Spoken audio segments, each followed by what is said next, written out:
forward to going out to Starkville. That'd be our first airplane ride of the season. Sort of unusual to go ahead and play 6 games, and the 7th one you finally get on the airplane. But we're looking forward to it. Mississippi State has not quite had the year that they thought they were going to have. Preseason, gosh, there goes. I think we're to win the Western Division, and they've lost 3 conference games, all by close scores.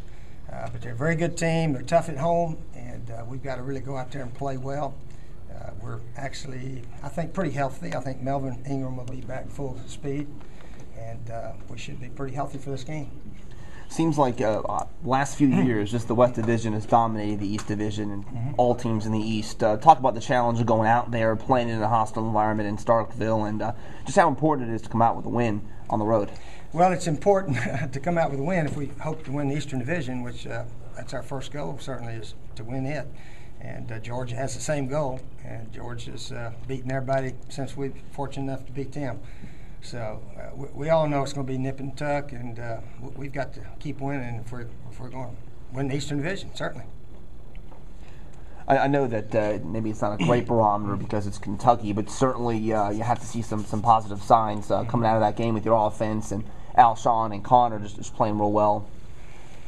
Yeah, Connor had a good game. There were some plays he could have done better when we watched the tape yesterday, but for the first time out, to be the SEC back of the week was a nice honor for him.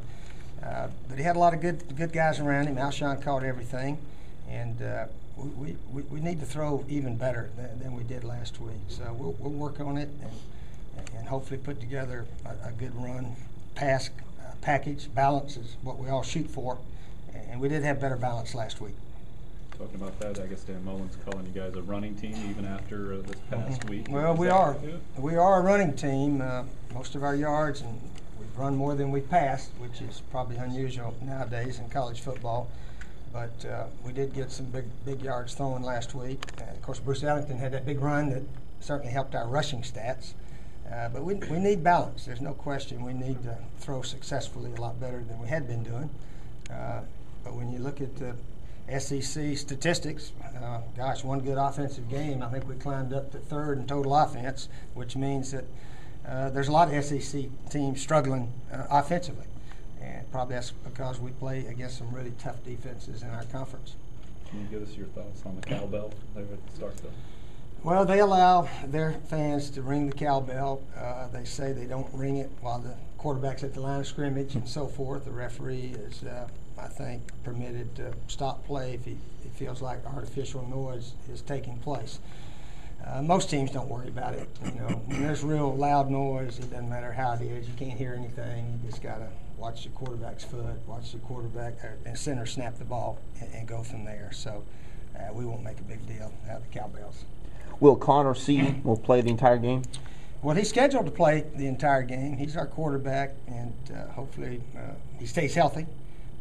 Every time we look at some run plays up there, I say, wait a minute, he can't run the ball 20, 25 times a game. We got to let Marcus do the 20, 25, and hopefully Connor run 8 to 10, something like that, because we do need to keep him healthy, certainly.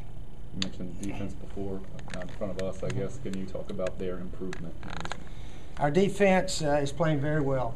Now, again, we got to be realistic. At Vanderbilt and Kentucky were our dominant performances, and those two were struggling offensively.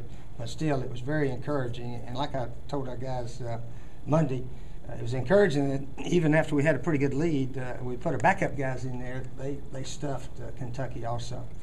In the past around here, it seems like when we got a big lead and put the backups in, the other team would stay on the field for 6 or 7 minutes. But we got them off quickly and gave our backup offensive players a chance to go play a bit. I know you're all about the next game and not looking too far ahead, but a tough road stretch coming up for this team. Can you talk about the importance? Well, we've had 4 home games in a row, stubbed our toe on one of them. Can't do anything about that, but hopefully our team is gelling and heading in the right direction. That's what we hope's going on. All right. Okay.